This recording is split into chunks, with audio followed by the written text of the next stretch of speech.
Beautiful, isn't it? It's so luscious, serene, endless. What if your sex life could be like this? Stay tuned.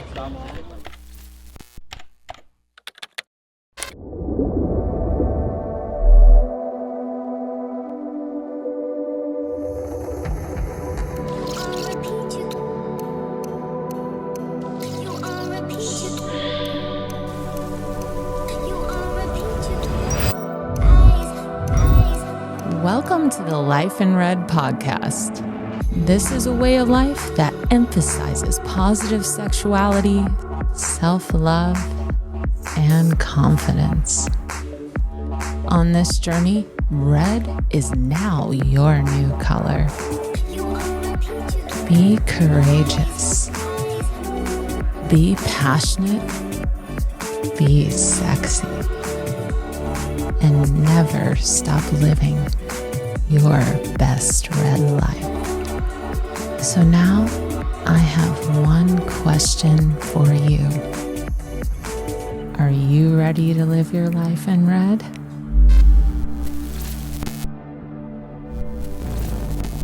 To join us on this journey, like and subscribe below. Welcome to the Life in Red podcast. This is Brittany, your host, and today we are going to be talking about something that maybe you wouldn't think about when it comes to sex positivity and sexuality. It may not be the first thing, but what if it is the thing that you've been missing and needing?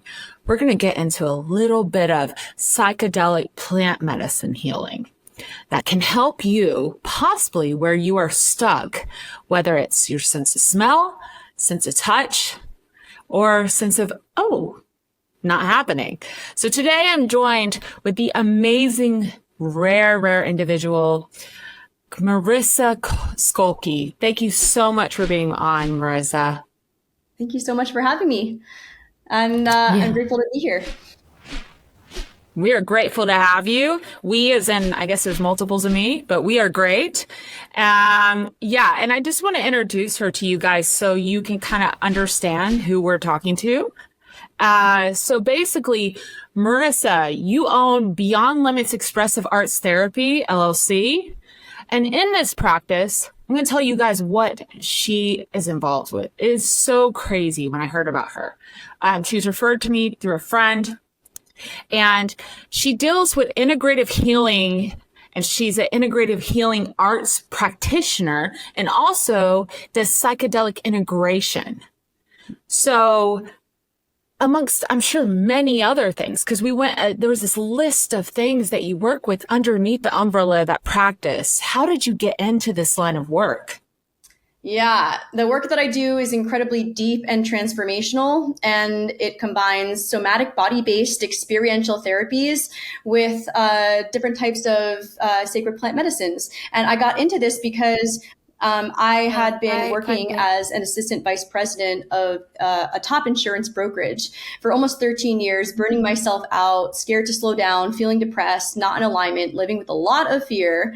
And it wasn't until I almost had to get bladder surgery that I realized I had to stop and change my life. And I had been working with sacred plant medicine since 2009. I've been a hypnotherapist and a Reiki master since 2015. And I had bulimia for 16 years. And I tried everything underneath the sun that I possibly could try to heal myself. And ultimately, once I took a sabbatical and I worked with plant medicine in a deeper way over months of time, just without working, I was able to rewire my nervous system and to restart my life and get a fresh start. And so I took that forward and went full time about 3 or so years ago, and I never looked back. And it makes me feel really excited and in alignment to help other people get unstuck and to create magic in their lives and to feel more fully embraced and integrated. So, yeah. Wow. Knowing I'm a nervous system junkie when it comes to rewiring and all those things, and to know that a natural, holistic approach to things, if you'll call it that, like rewired your nervous system from the addiction or the compulsion or whatever it is of bulimia, which I relate to in my younger years very much so. I've been open about it on the show. I struggled with it as well, bulimia. So to me, it's fascinating because I was just the past 3 years introduced myself to plant medicine. And I always thought the stigma, because I was raised in a very conservative Southern family, Pentecostal Church of God, that plant medicine was for the devil. You know what I mean? It wasn't medicine, it was drugs. Mm-hmm. And so then I was introduced to this world of healing, and it's becoming more normalized. Even in the South, in Atlanta, in Georgia, it's becoming legalized under a practitioner or a doctor to have a lot of ketamine therapy and these different therapies to rewire the nervous system. So could you explain to some of our guests who may not be into the clinical world of their nervous system, what would that look like if your nervous system was out of whack? I love that, the question. So it means leaning into discomfort. It means resiliency. And it doesn't mean that you're never going to be traumatized. You're never going to feel sad or depressed. It's that you bounce back quicker.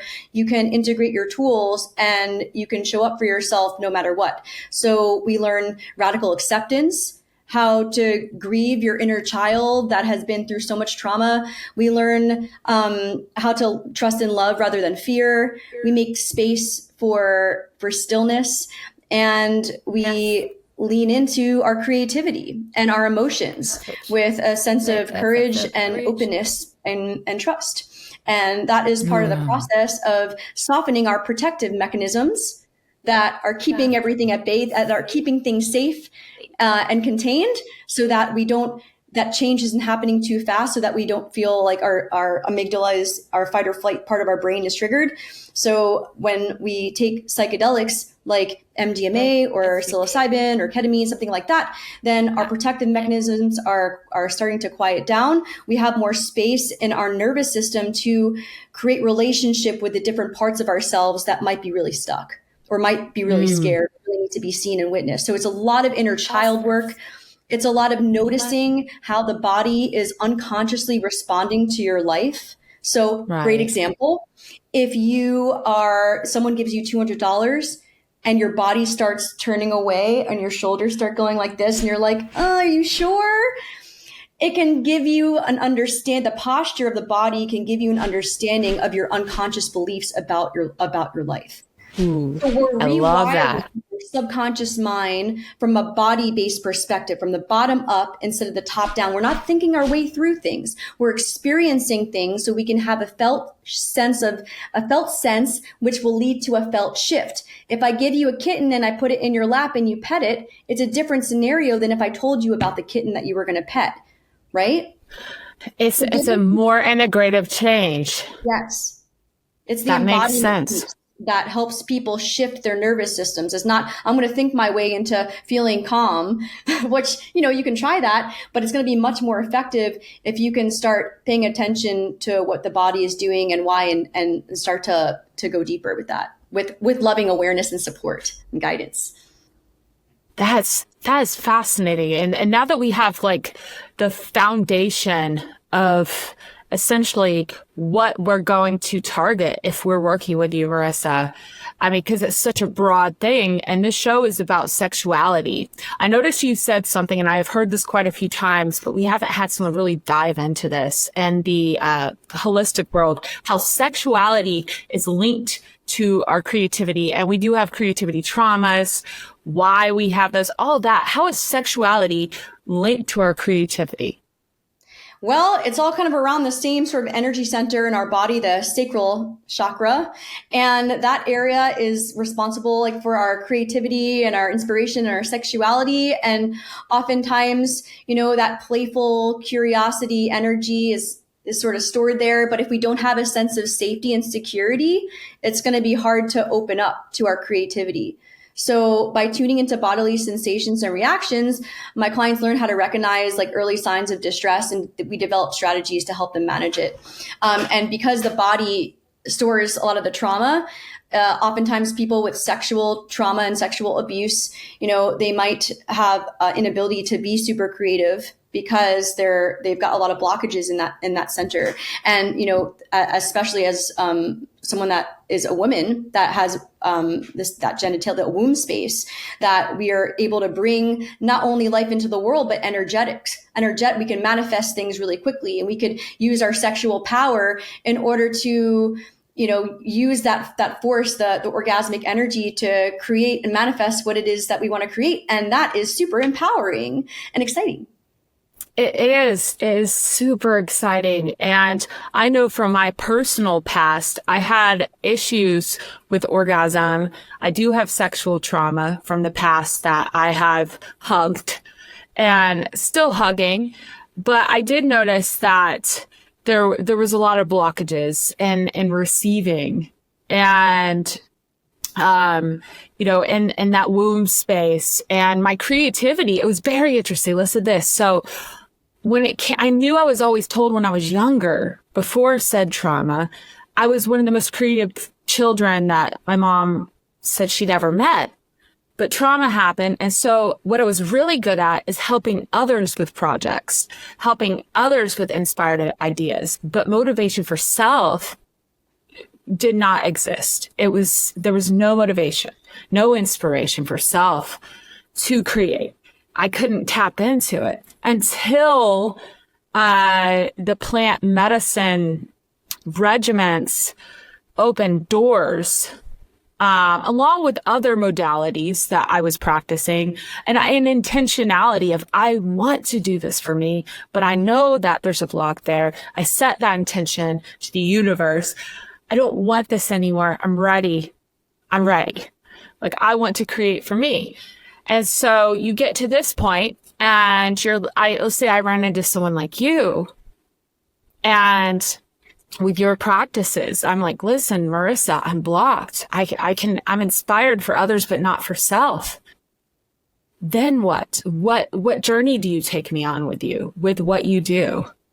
Yeah, well, first things first is, understanding your nervous system and where you're at, because part of being trauma informed is following my clients' nervous systems and not taking them too far beyond what their edge is.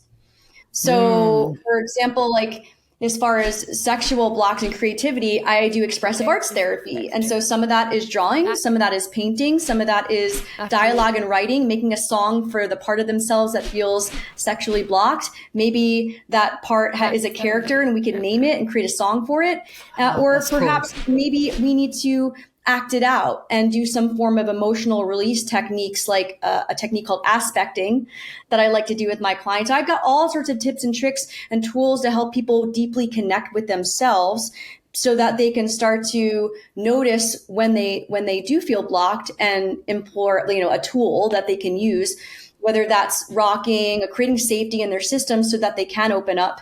But we don't necessarily just go dive right in and start with sensual touch, because that might even be too scary. Some people don't even are scared to be touched, or, and have deeper trauma. So again, I meet my clients where they're at, and the plant medicines really help create that sense of neuroplasticity. So they're more open to the tools that I offer, like Reiki, like hypnotherapy, like the expressive arts therapy, dance, movement, somatics, body-based experiential therapies to help people feel safe feeling again. Because that's what it really comes down to, is slowing down so that we could be in tune with what we feel and what we need. And then going slow and following the nervous system to make sure that we're slowly integrating tools to help people more deeply connect with themselves. The plant medicine, again, is going to help them soften themselves. So what I sometimes offer is, like, someone can take a microdose on their own, and then they can come and I can guide them through an experience where we can dive deeper into a part of themselves or that's blocked, or specifically work on a specific chakra, like the sacral chakra, and work on the womb space and see if there's information that we could gauge around why it feels so blocked, or if there's something that needs to be witnessed, seen, and heard or expressed. And in that case, I hold space and I guide that person through an experiential process where we can have an increased openness and trust, and more insight and integration, enhanced emotional release. So I facilitate deep emotional catharsis for my clients in that aspect. Wow. A deeper medicine for sexual trauma is a medicine called MDMA. And that is Right. a great medicine for couples therapy, for people that have sexual trauma, for veterans, eating disorders. It really creates an energy of compassion for the self, helps you forgive yourself and others. It keeps you grounded while also clearing you and opening up your heart so that you can release some of that ego and reach a space of self-acceptance and self-worth that you may not have been able to access before. It also helps you connect with your inner child and get in touch with what that inner child really needs from you, and perhaps put the puzzle pieces together as to why certain things were the way that they were, and create a deeper level of understanding and compassion for yourself. It's really, really incredible work. That is crazy. Like, that's so amazing. And so for those of you who are listening and you're tagged and you see psychedelics and MDMA and you're popping on this, guys, like, I was with you. I used to, because of my programming, be very like, I don't touch that stuff. I don't touch drugs. I'll have my glass of wine, like I had a lot of judgment because of a lack of light or information. And so this is your light. This is your time to see this, that your breakthrough could be softer. Is sounding like the breakthrough could be guided. You don't have to go to the bad guy at the end of the video game on your own. It could be intentional. And you have someone like you. I'm getting goosebumps. I love what you said, was that you're watching for the edge. Like, you're watching, okay, we're going to slow down here. Where, the heart rate's going up. We want this to be a comfortable process of release and reassociation. Enough. Because it is going to be uncomfortable, because change is uncomfortable, but we can like that. Yeah. Meet our edge, and we can soften and surrender to it. We can meet our edge and titrate back. So there's a process with somatic experiencing where we are titrating, we're pendulating from a part of us that feels good to a part of us that doesn't feel so good, to a part of us that feels good. And what's happening in the nervous system is that, like those expansion and contraction devices, they're like plastic and colorful. We're doing this with our nervous system. We're expanding and contracting. What's that creating is a resiliency so that we can expand our ability, not just to be with discomfort, but to be with more joy, because a lot of people are scared to feel happy and scared to feel joy. Yes. It's you. Others you can drop, you know what I mean? So helping people feel safer to be creative, that they're like, there's no time, there's no space. I'm taking away from the things that I have to do to be creative, to take this time to journal or to dance or to whatnot. But if your life is art, and you're taking time and you're taking space and intention and and being in integrity with your self-care by spending time to be creative, then you're going to feel a lot more integrated, and your inner child is not going to have to rile up and be so loud and, self-sabotage you.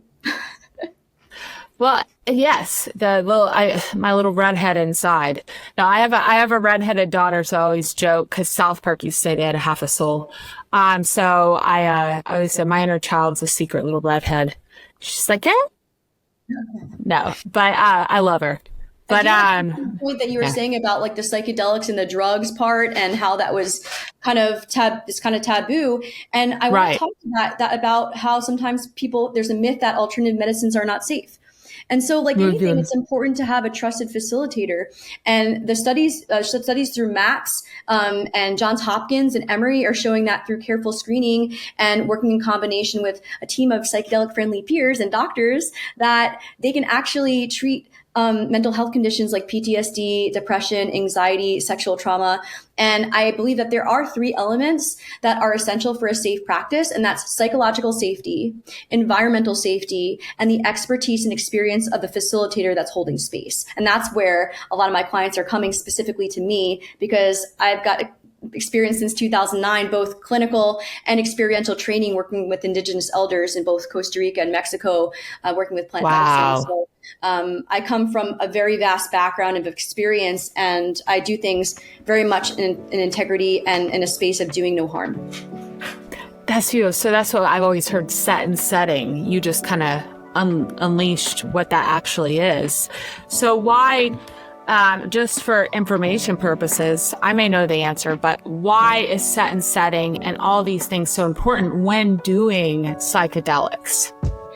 Of course, because you want to make sure that you're in a safe environment so that you can fully surrender and relax. And when you have somebody there that's created a sanctuary for you to fully release and be authentic and giving you radical permission to be yourself with no outside influences, like there's a set playlist, there's a protocol, there's medical emergency protocol that I have on hand. You know, there's things like blood pressure monitors and cuffs, and I have a doctor on call, things like that, that if someone were to do something like that, and I was going to like Costa Rica to support somebody in their psychedelic experience, that I have like training and guidance to be able to support them in a setting that is designed for them to expand into a state of consciousness where they're very vulnerable. They're able to access deeper layers of their subconscious mind that they wouldn't be able to necessarily access through regular talk therapy. And so that requires a much more intentional space, because you're dealing with like people's fragile, minds and vulnerabilities and deeply rooted traumas. And so we have to have a very in tune nervous system. I have to be a clear channel. I have to be a hollow bone. And I'm holding space, and I'm helping people integrate their experiences and prepare for these really, really transformational experiences that can really shift their whole lives. So the intention is really a part of it, because the medicine has its own inner healing intelligence that connects with the client's inner healing intelligence. And so it's almost like the medicines are these little micro surgeons, and you have to sort of like surrender because they're operating. And I am a servant of the medicine, a medicine woman, and I offer safe spaces for people to process and integrate their psychedelic experiences, so that oftentimes they don't know where to go to and don't know how to even integrate after they've done a ketamine treatment. They're like, what do I do now? And what do I do with this knowledge? And how do I shift it for good in my body? And that's where I can show up and provide that sanctuary where they can have a facilitator that's not going to judge them, that's going to be super inclusive. And I work with people, mainly 26 and over. I do work with some teenagers, but typically those teenagers are not working with plant medicines. Typically, they're just wanting more of the experiential, expressive arts work and integrative healing that I do. So, so it's pretty vast in terms of creating sanctuaries and safe spaces for people. And depending on what that person needs, right? Group experiences are going to have a different set and setting than an individual's experience. Right? Yeah, well, that makes sense. Well, let me ask you about this. Like if someone decided, which I know many people across the years that decided not to be intentional about having a guide, or they decide to not integrate after plant medicine practices. And they just, because I know in my experience, sometimes I did and sometimes I didn't. Could you describe, like, without this integration, then we'll get into the sexuality and all that in a minute, but what you've seen, what happens by not integrating? Well, because we're conscious co-creators, if you're not actually embodying the shift, then it can just be an experience you had that one time and it's not going to fully land.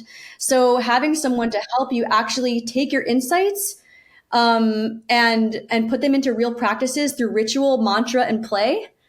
Then we're starting to do this thing called shadow stalking, and we're navigating the parts of you that showed up in your journey that were taking up a lot of space in your system, whether that was the anxious part, whether that's the part that was sexually blocked or whatever.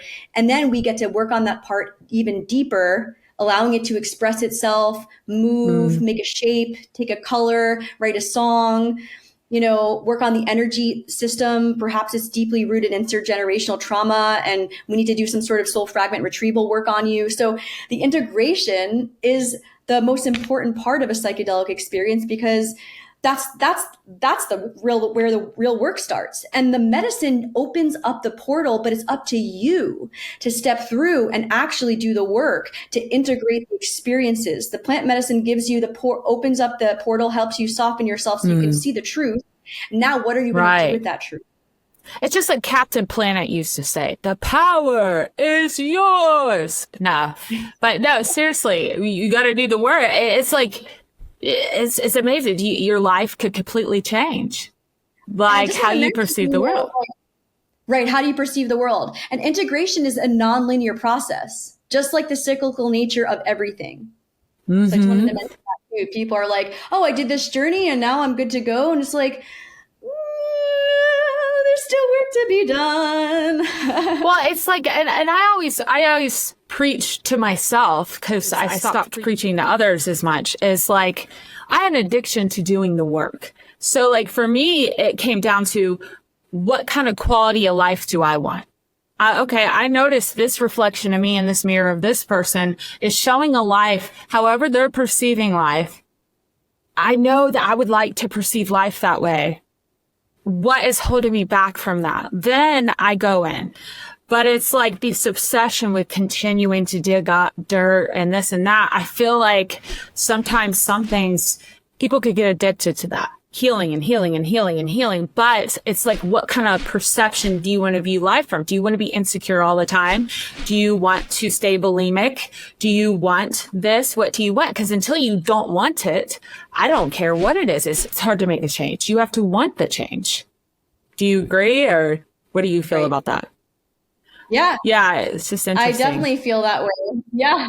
But sometimes people can think all the things that they want, and then they have a hard time actually doing, or perhaps you're doing too much, and your goal is to take space and to receive and to allow your creativity to have space to exist. Because I know for myself, I was a workaholic and I burnt myself out, and my medicine was slowing down and making space for my creativity. And once I did, like, all these songs, all these ideas, all these visions came pouring in. I was always telling my friend I was creating my ass off, just like all the time, because I can integrate the yin and the yang, right? We both have these energies within us. That's so beautiful. Thanks for joining the Life in Red today, where we embrace passion, confidence, and positive sexuality. Keep painting your journey in bold red strokes. Don't forget to like, subscribe, and follow us so that you never miss out on living your best red life. Ready for more? Stay passionate, stay red. See you next episode.